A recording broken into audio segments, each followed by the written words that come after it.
Okay. So I didn't rehearse this, and we came up with this about an hour ago. This is what I have been accused of doing in the past when I explain this stuff is how do you do it? Well, you draw two circles, then you draw the rest of the owl. So I thought I'd put that up there kind of as a joke. But yeah, well, every ship starts out as a drawing. So hopefully these will go in order. I also had no way of putting this together. So this is HMS Queen Mary, and this is a drawing that I printed out to scale. It's 125 feet to an inch or 1/1500 scale. And this is what Queen Mary looked like when she started out. This is the actual piece of wood that became the ship model. Little bit of inspiration goes into this. You have to be inspired. I always like Queen Mary. It's not the ship we're going to talk about because I don't have a whole lot of photos of her being built, but this is one of the few photos I have of day one. Here's the piece of wood that I cut. I use boxwood for all the ships. Boxwood is extremely fine grain. It carves extremely well. If you ever look at very old ancient carvings, typically the ones that are super detailed are done in boxwood. It lasts forever. It it doesn't warp. It's an amazing product. Very hard to find. You can grow it here in New Mexico, but to get it without the knot holes and stuff, I knew that was going to get cut away. But to get a clear piece of boxwood, usually you have to import it. There's a couple places in the world you can get it. The European boxwood, a lot of it comes from Britain. It's great stuff. Getting it here, kind of pricey. Shipping's usually more than the wood and you or the cost of the wood, and you have to bring in a big hunk of it, so it weighs a lot. Um, but that's the primary wood for everything is boxwood. I don't use basswood, balsa, any of those woods. They're too soft. They warp. They're just terrible for scratch building. We're going to start out with Bounty. So this is the base. I carved that, or that's just a piece of boxwood, and this is spalted tamarind, one of my favorite woods. So this is how it kind of started out. And I made the base before I started the ship. It's typically what I do, and I didn't know how big to make the model. Since it's scratch built, it can be any scale. You can do whatever you want. So I printed out a number of these to kind of see how it would fit on the base. So we settled with 1/336 scale because that's what I printed out, and I'm like, well, that looks pretty good. So the hull for the ship starts out as a single piece of boxwood. This was actually two pieces laminated together, which I don't like to do, but I didn't have anything thick enough at the time. Um, I build my ships the wrong way. I build the hulls as a single piece, which is not what you're supposed to do. I started doing it that way, and I wound up with a mentor, and he told me, first thing out of his mouth was, "You're doing this incorrectly." And I said, "Yes, I know, but I don't know any other way to do it." So we do it the wrong way, and we carve away everything that isn't stuck on here. All kinds of things. Your normal woodworking tools, and then we come down with the Dremel, and then it's a lot of hand sanding to get the Quick on scale. scale. Yes. Is there any kind of peer pressure to go to the known scales? Like you said, 1/332nd versus maybe one Yeah. 350th? So I choose odd scales, and I did that for a reason, is so I can't be accused of using commercial parts in any of my models. So I use the 1/1500 scale for the steel ships, and that was because nothing comes in 1/1500. It's 125 feet to an inch. So if you hold up a ruler, you can figure out how long the ship is. It's pretty easy for people to process. I did this 1/336 because it fits, and that was what the number we came up with. Now I did have to tweak it a little bit because I didn't want an odd number of for the math for calculating the size of the parts because everything comes down to math, and I didn't want to have a decimal point in there. So I printed it out at 1/335, but you can't divide 335 by 12. And so I went with 1/336, which is only slightly smaller. So here's the base hull. As you can see, it kind of starts to look like a ship. There it is without all the sticky on there. So here we get into a little bit of the owl thing. This is some of the basic carving on here. I wanted the tree nails for each individual plank to be represented. There are 2,000 of these in the model. You can't see them all. You can only see about half of them. But I didn't know what would be seen and what wouldn't be seen. So I did all of them. And I think it came out pretty well. It was a lot of work. It was a month's worth of drilling and inserting and drilling and inserting. This is some of the very, very basic carving. And all of this carving is done, and you can see on the actual ship when you guys come up here to look at it, it's all there. So here's a shilling that is exactly 1 inch. So all of this carving, including the ship's name, it's hard to see in this photograph, all of the scroll work, it's all there. In order to do that, you can't carve a piece of wood that thin. It will just break apart and shatter. So I cut the wood almost paper thin and then put it on a piece of tape. And then I have some 20x goggles that I wear, and I got into it as close as I possibly could with my tools and carved out all the scroll work, which is really hard to see in these photographs here, but it's on the real model, you can see it. There you can see a little bit better with the name.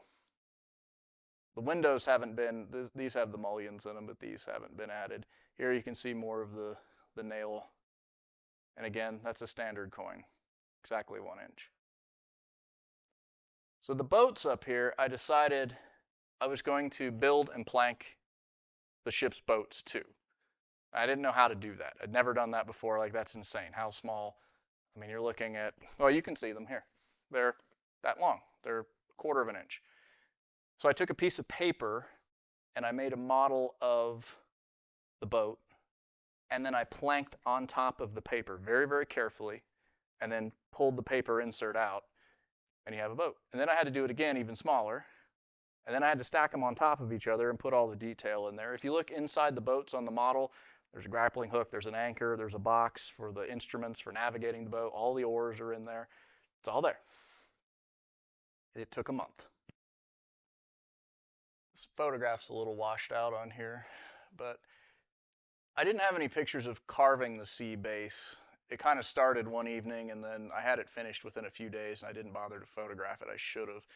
I spent a lot of time learning how to carve the ocean, because I think people who use resins and things like that try to achieve that look. They don't look very good, and they don't last because they crack.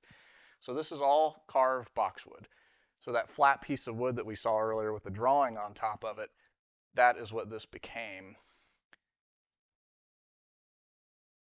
Here's a little bit better.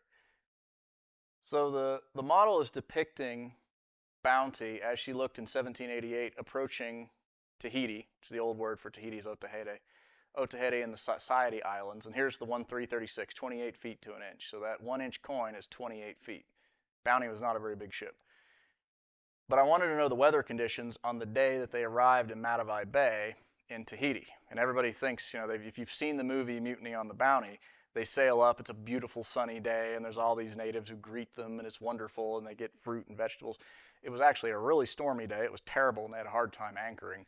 So I wanted this angry green sea. Now, everything here, I guess I didn't really mention earlier, I hand carve everything, and then it's all just paint after that. So even the foam around the ship and everything, that's all just painted in, different thicknesses of paint. But it's here. So here you can see the ship a little more detail. We got the capstan here, the ship's bell, which I turned on a lathe. And if you get really close, you can see it. The figurehead was a nightmare. Carving that was one of the single hardest things I have ever done. And it was after I had all of this detail on that I decided that now's the time to carve the figurehead like an idiot. And I had one go at it. Any mistake was going to ruin everything. So it was quite tedious. I did it. I didn't destroy anything. Here you can see her a little bit better. The rope is braided wire. So any sort of cotton or string or any sort of thing you could possibly buy at a store is not going to look very good in this scale. It doesn't lay correctly. Rope is just strands of smaller things. So I have a a custom-made rope walk that I built that braids very fine magnet wire, like you would find inside of a very small motor. And you can use different thicknesses of those wires to get different thicknesses of rigging and cables, things like that. It's great for ship model rigging. This is rope here that I made with wire as well. You can see the anchors. Those were harder to make than I thought. I didn't know how to do the flukes. That wound up being brass, so I made this all out of brass. And then the stock of the anchor here. It's actually kind of a three-dimensional piece. It gets narrower at the end. I think I made about 12 of these before I got 2 of them that worked. And again, the figurehead, which I'm quite proud of.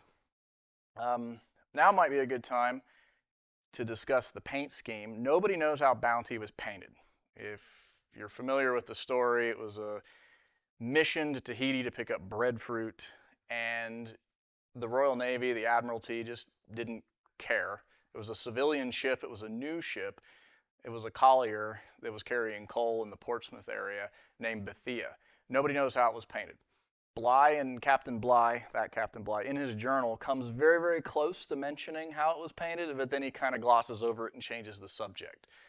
And yeah, so how was it painted? A lot of people depict their models with blues and yellows and things like that. Those paints were expensive. They probably weren't on a civilian ship this size. And my research showed most of them were painted black in some way. So I went with just a black hull. I wanted the cannonballs. So here is the 4-pound cannonball in somebody's hand, and these are the ones that are on the ship. So, how much does a 4-pound cannonball weigh? About 3 pounds. So these are the tools. A lot of people ask me, what tools do you use? Here's pretty much it. Once the hull is made, I have a couple saws, things like that, but once the wood is cut, it all comes down to draw plate, measuring, more measuring. This tool here places the glue, some very fine tweezers, some very small punches, and a very small hammer. It's not much. It's not, other than some fancy small tools, which I don't have any photographs of, which I should do that. A little further along, standing rigging. The masts, those are boxwood, and I drew them through the draw plate here. So you start out with a square piece of wood, and you just keep drawing it smaller, smaller, smaller, smaller, until you get this. I probably made 40 of these until I found 3 that I could use. And same thing here with the bowsprit. A lot more detail on here, all of the coils of rope, the cannon. I didn't photograph most of that. It was so small and tedious. The fighting tops up here with all of the bracing. Here are some of the yard arms. Again, 1 inch. More standing rigging as we come up. The shrouds here, those are made out of wire, and I have a jig that I use to make those. And it takes weeks to make all of these. And I usually get to this point and then make them all because there's not much about this that I don't enjoy. That is something I hate because it is so tedious, and you have to glue magnet wire together. And then once it's all glued together, it looks beautiful, and you prime it and paint it. And then you have to cut it out. And if you cut it out and put any stress anywhere, it all comes apart. So I probably made 30 of these, and they're all in different sizes. And of course, they're mirrored. So there's 1, 2, 3, 4, 5, 6, 7, 8, 9, 10, 11, 12 jigs to do this. The glue that you use, is that the standard cyanoacrylate, or Yeah, do I use as liquid as I can get for this. And then each one of the joints has to be glued individually under 20x magnification. I wish they made like a CA spray. I would probably try that. It probably won't work because When you're doing this kind of repetitive work, you build a list, or do you just kind of know what you need to make? I know what I need to make, and that's a good question because you don't want to do the equivalent of painting yourself into a corner. So I have to make sure that all of the detail on behind this area is finished at least to a degree, or I'm working around things. And one of the things I left for last on this were all the crew figures. So I hand carved all the crew, and you can see a couple guys standing here. And then I was like, well, I need to place them, but now there's all this stuff in the way because the ship was fully rigged, the sails were on. I'm like, you idiot, what have you done? So next time I'm going to start with the base, then I'm going to make all the crew figures, and then I'm going to build the ship because it was so awful. Um, this is the flag. So you'll see on the model here, this is a piece of silk span, which is the paper you used to get inside of old cigarette cartons. It's really hard to get. I masked it off and painted it, and you wind up with, this is what it looked like before I cut it out. You'll see it on the finished model here. Here's the flag. So here's the finished model with all the rigging. The sails are also made out of silk span, and I tried to replicate how the ship would have looked as it was coming into Matavai Bay. How would the sails have been set? I talked to some people who knew Napoleonic era ships and asked them, after they had taken sail in, which of these would have been struck down. Typically, they would take these down. They would remove the sails and just take it down. So they're not going to use it anymore. So all that stuff would be stowed below decks. But they told me that sometimes if they thought they might have to reposition the ship, that they would leave this stuff. So I've been gigged by a couple people, like, they would have taken that down. I'm like, not necessarily. So here you can see all of the rigging too. There are, I think, 12 different gauges of wire that I braided together and primed and painted in different colors. All of the blocks are here. These are called hearts. All of the dead eyes, all of this rigging. The rigging took months, I would say, probably a month and a half, maybe two. Trying to think of what else to say about this. Here's the flag, a little bit better. So that's what the silk span flag looked like. I don't know a whole lot about sailing. So direction of wind and how the sails will be set and angled, I had to get some help on that because I didn't want to just put it in there. Like, you go off of a painting. Paintings are usually wrong. So I talked to a couple folks who were able to say, yes, the wind, if it's coming from this direction, this is the angle of your flag, your sails, this is what it would have looked like. So that's all correct, thankfully. Here we go. So the windows are in. That's photo etched brass. You can see a little bit more of the paint scheme I chose. A lot of people paint this black area blue. I don't think they used blue, but we can get into that. The flags are all correct. The red ensign, this is the commissioning pennant. It was a Royal Navy ship, but it was not an HMS. So it was a commissioned Royal Navy ship, but it was a transport, His Majesty's Armed Vessel Bounty. They didn't know how to classify it. It was too small to be a frigate, so they just put a name on it. A little bit better view of the flag. You can see the name, the oars. I think you can barely see the grapnel in here.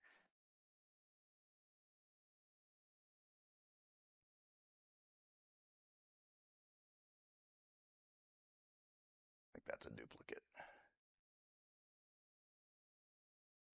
So anybody have any questions on Bounty? I actually have a piece of the ship here, if you want to come up. Recovered from the wreck. I had to beg the son of the man who brought that piece back to sell it to me. He brought back a few pieces, and then a piece of the iron ballast, which is pretty much all that remains, chopped it up into a few pieces and sold a few of them. And that was back in the 80s, and I found this out. I'm like, I want a piece of that ship.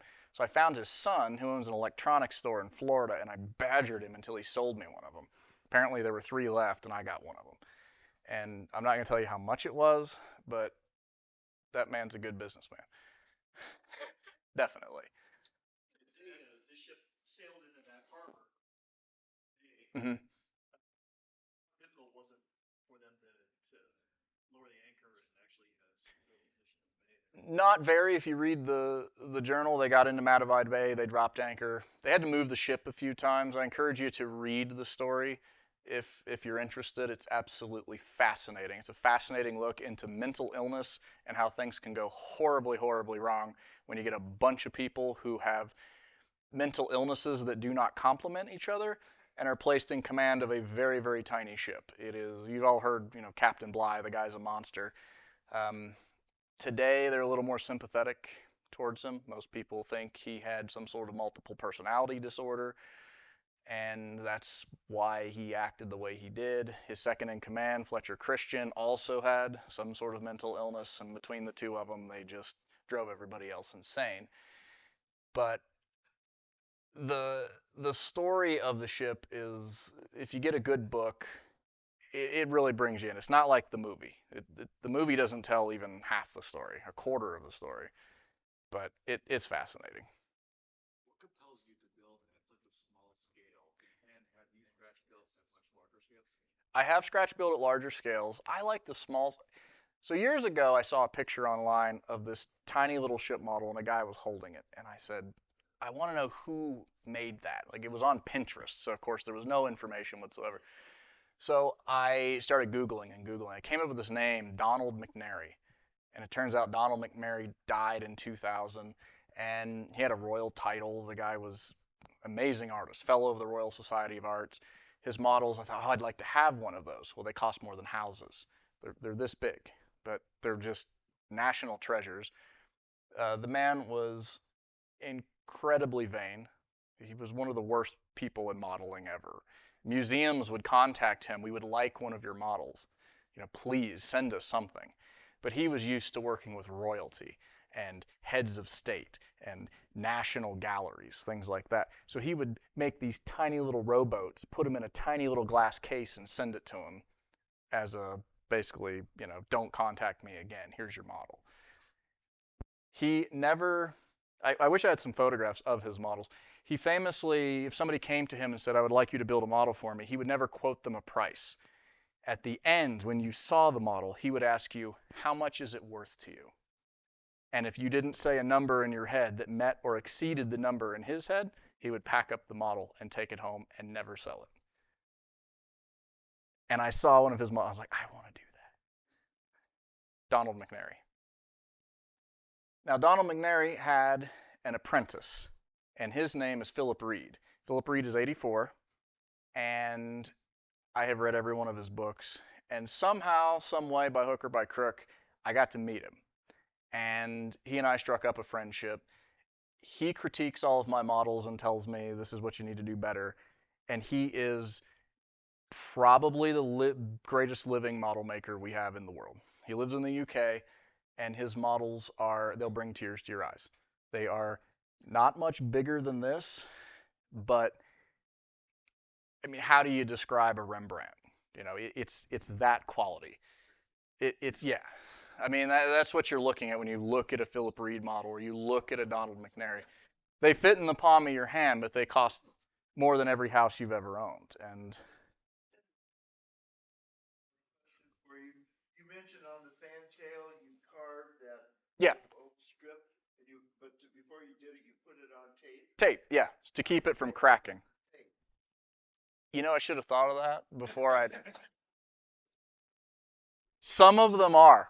The first go around, it cracked when I tried to take it off because I tried to peel it away, and I thought, okay, well this works. I was able to do it. I cracked it. I broke it. We're gonna have to start over. This time we're gonna be a little bit smarter. So I was able to tease it off of the tape a little tiny bit at a time, and it took forever to do. There's probably a better way to do it, but I'm not smart enough. It was just a piece of painter's tape, and I just teased it off over the course of probably 20 minutes or so. Doing tiny photo etch like that before this, all the printed stuff. Right. You could take like white glue or a type of white glue and then just set it in water and let it dissolve. Dissolve away. Different story With wood, with boxwood, when it gets wet, it will, yeah. Did you have a question? No priming. I used an enamel. I use enamels when I paint directly onto the wood on something like this. So that's just black enamel. Um, which brand did I use? I used a mix of testers because it does pretty well, and something else I can't remember. It's been a year and a half. I haven't written down the formula that I played around with it forever because it's not a pure black. It's kind of a dark gray. And when you get up to the real model, you'll be able to see it. It's not quite black, but it's just enamel. It holds the best on unprimed. For Kongo here, that is primed, since everything except for the deck was going to be painted. Airbrush or an extremely small brush. So typically on something like Bounty, it's all going to be on. This is almost all brushed. I think I airbrushed this. The rest of this is all hand painted. This is the C is airbrushed. That's completely airbrushed, but the hull is brush painted. This is the most recent model I built. This is Kongo. I wanted to build kind of a stylized base. So this is what I wound up with, the Rising Sun. This is spalted tamarind, and this is Patagonian rosewood, which I recently found out is illegal. But I ordered a piece, and it came in from Patagonia. I didn't know it was hyper illegal to import without the right paperwork. I'm now in compliance because I didn't know this, and somebody got on me because it's the internet, and they're like, you're not allowed to have that. So anyway, I filed paperwork, and I'm now the legal owner of this piece of rosewood. So this is, I think some of these photos may be a little out of order. I start with the base usually, and here's another one. Some people say it looks a little busy, but I like the spalted tamarind. I think it looks cool. It's my model. Do what I want. I make the glass cases myself. Pretty easy to do. If anybody ever wants a quick tutorial in glass cases, let me know. Anybody can do it. You just need a glass cutter. It's not scary. It's not hard. Buying these, originally I would buy these. They're about $150 to have them custom made. You might have $10 in materials if you do it yourself, and everything's available at Lowe's or Home Depot. So we need to have one night where we make glass cases because it's not hard. If you can solder, you can make a glass case. This is how Kongo started out. So these 4 pieces of wood are this ship right here. Well, 4 plus these 2, so 6 actually. There's my coin. Here's the drawing. That was day 1 of construction of the ship. I think these are a little out of order. More. Photo etch. So 2 of these are the rudders. And here is a lino deck, emergency rudder, and one of the bridge deck, I think. Linoleum. This is the photo etch piece that I used. I made a nameplate for a ship I haven't built yet, HMS Vindictive, coming soon, I guess. I haven't started on it. I did all the photo etch, but this piece ended up fitting on here. So I thought I'd show you what homemade photo etch kind of starts out looking like if anybody's ever done it. I probably make photo etch like an idiot. Nobody showed me how to do it. I just went online. I talked to a few people who did it professionally. They talked about a bunch of nonsense that I didn't want to buy. Bunch of nasty chemicals. There's probably better ways to do things than I do it. I didn't take many photos of the actual hull being made because it was kind of I was alone in the workshop and it was a lot of work. Didn't really photograph. I should have, but I didn't. Wood deck. Here's the photo etched linoleum deck. You can kind of see the brass strips on there. The scuttle covers, the deadlights. I wish I had a good photo for you guys of this. But carving this was a nightmare. This is 1, 2, 3 layers of boxwood. And getting it all to line up, because like I said, I do it as one piece, because I don't do it correctly, according to every other model maker. Next photo here. Not really much to say. This is just kind of how it starts. Here's that photo etched rudder, the propellers. You can see the screws, the shafts. And this is kind of what it looks like before we start detailing. The gun turrets, I hate making gun turrets on steel ships because you have to make 4 or 5, or in the case of one of the ships, 7. You have to do it identical. And it's hard to carve identical things out of boxwood. I should cast them out of resin or have somebody 3D print them for me, but I'm a masochist, so here's 3 of the 4. I built the hull of the ship, and that was the next thing I made with these gun turrets because they are a nightmare. I turned the barrels on a lathe, and if you look on the ship model itself, you can see that the ends of the barrels are bored out, so they could fire 1,500 scale shells.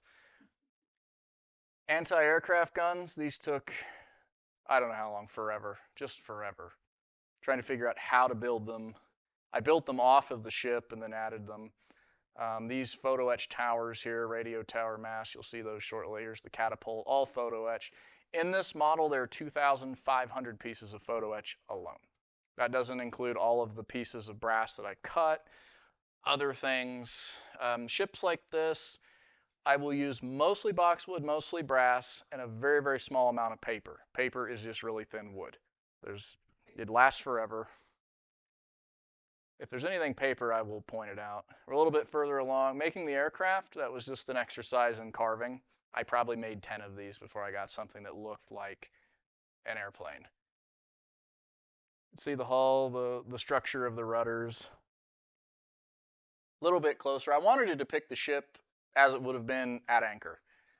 So we have the boat booms out with the ladders, all fully rigged correctly. The pulleys are all there. Everything's there. It's all there. Handrails. Show off. Yeah. Bragger.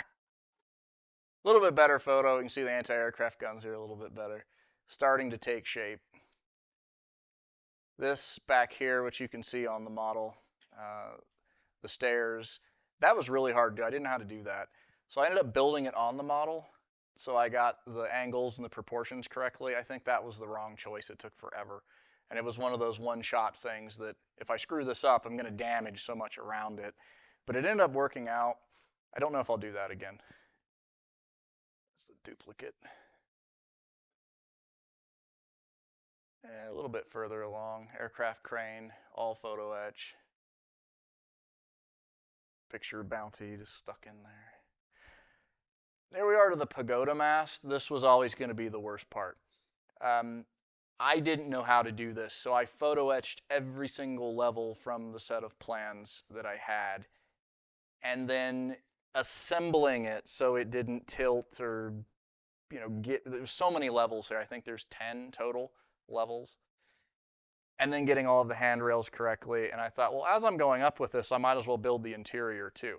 So each one of these levels has an interior, and the ship's wheel is in the bridge. Like if you get a magnifying glass, it's all there. You have the wheel rigged to the rudder. Come on.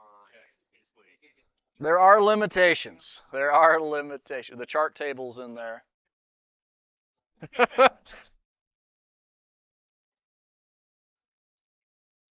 But you can see the bridge this is the bridge. There is an interior. You can look into it. Oh yeah, wait till you get to the crew figures. They're there. So here's the finished model. This structure back here with the funnels, the stacks, that wound up being very, very difficult. The funnels come up and they bow out, they balloon. So it's a balloon structure, and I did not know how to make that. I'm like, well, I could carve it out of wood, but then it's going to look like I carved it.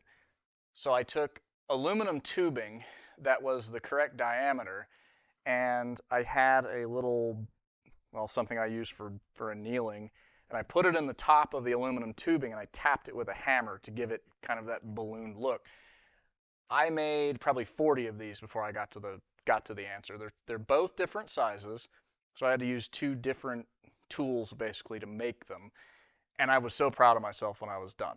But I had these very, very thin structures, and I was looking at the plans and photographs of the ship, and I'm like, well, they have an entire interior structure, so I built that too. So that's all in there. All the pipe work, the ladders, all of the boiler uptakes are all inside, and you can see them if you get close enough. They're rifling the barrels.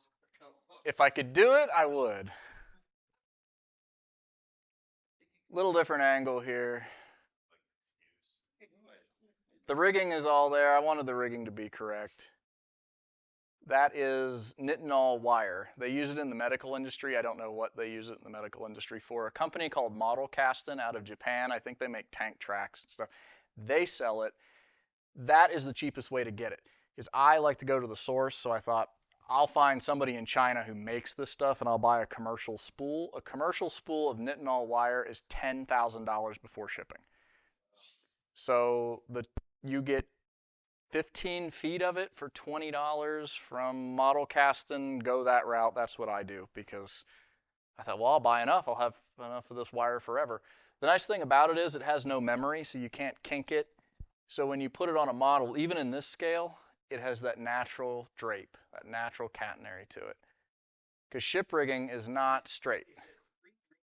No. Just by gluing one end and then bringing your finger up and attaching it where it needs, this gravity does it, which is exactly how it is on the real ship. Something that winds me up with ship rigging, and I can't unsee it, and you won't be able to unsee it either, is when it's arrow straight. Masts support the rigging. Gravity pulls it down. It's not stretched and tightened. And anytime you see that, you're going to look at that and you're going to go, that's not right. Because that's not how it is. The masts support the rigging. The only things that are arrow straight are things that hold the masts up. The guy wires, those are ratcheted down. There's a little harder to see all the rigging. Yeah, that photo was good. Yeah, I think that's the same one. Oh, the nameplate here, that's photo etch brass, and then I enameled the inside of it. Though I aged it first. I wanted it to have an aged brass look, so I found this liver oil concoction, aged it, then enameled it, and then sealed it. So there she is. Any questions? Did I read, I think I was on like Hyperscale, and I think Edwards releasing this as a weekend edition kit. Okay. There you go. You got 2 days. So research into the ship 1944 is extremely difficult. Anybody who's into IJN ships, there are no photos of the ship from about 1943 until it was lost. Most of the drawings of the ship are inaccurate, but luckily a book had just come out by a guy named Dr. Joseph Lowe, and he outlined every single change that was known to this ship. So he published a set of plans, thankfully, that showed what the ship looked like in early 1944. Most of the plans that you find of Kongo from the time she was sunk in 1944 depict early and late as one fit. She went into a refit in early 44, and then she went into another refit in the summer of 44. So this is the early 44 refit because they removed these big towers back here which support one of the antennas, the radio antennas back here. And I wanted those towers on there because they look really cool, and I'd already made them in photo etch, and they were extremely difficult. So I'm like, I'm going to use these. So that's it. Quick ad hoc presentation on ship modeling. Both ships are up here if you guys want to come look at them. And if anybody has any questions, I can. You know, I'm really intrigued by that sales technique that one modeler used. Oh, McNary, yeah. Give me the wrong price, I'm gonna pack up my stuff. And he would. He was just. No. Not that good. As fun as that would be, but. Having built the Kongo, is there a particular historical tidbit that you find interesting about that ship? Nobody really knows why it sank.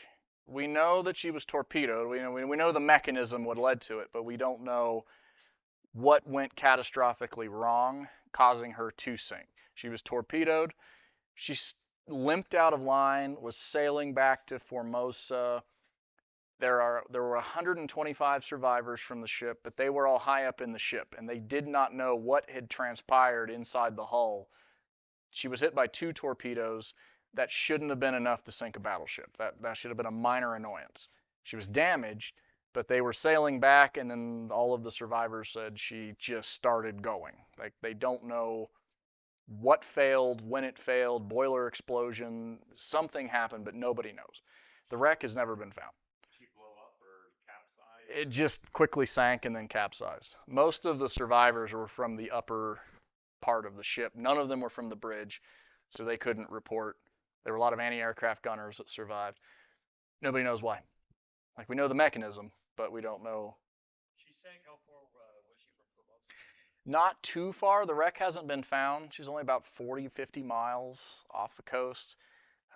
Likely upside down. Japanese ships, even though they look top heavy, weren't terribly top heavy. That's mostly an optical illusion. Those pagoda structures were pretty light anyway. But Japanese ships, because they tended to be a little more top heavy than most, if you notice the wrecks, they're almost all upside down, the battleships. Almost to a ship, they're upside down.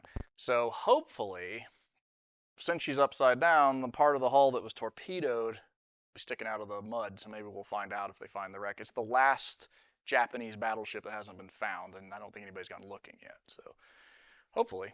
Why build that as opposed to Buso Nagato? I like the name. I like the name, but I was like, well, we're going to build one. I don't know. I have two. I'm writing a new book. It's about a Spanish 74 gun ship that disappeared, and the survivors may have been the first people to land in Antarctica. We don't know because their bodies have never, skeletons have never been found. So I may build a 74. Probably not a Spanish 74, but that's at least a 2-year commitment. Bounty took a year and a week. A 74 is probably 4 magnitudes more detailed. So probably the same scale, but it'll be a much larger model. So a 74 is going to be in this scale, it's going to be, the square cube law, it's going to be much bigger. I have plans for the battleship Viribus Unitas or Viribus Unitas, however you want to say it. That may be next. That may be a little less ambitious. But the problem is staying engaged because, you start a model and then you're 6-8 months into it and you're like, I just don't want to look at this anymore. Just be done. Be finished. Yeah, I used to. This. Yeah.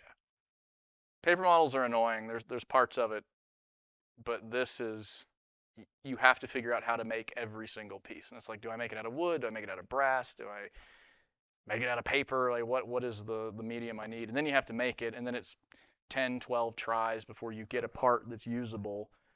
Luckily, I have only screwed up one hull, and I still have it. It's my hull of shame. I'll have to bring it in one of these days. It is absolutely dreadful. And it was, I've never brought the model, but it's a model of HMS Dreadnought, the first battleship, the first Dreadnought battleship. And the model's really nice, but the first execution of the hull was just, it was the dog's breakfast. It was awful.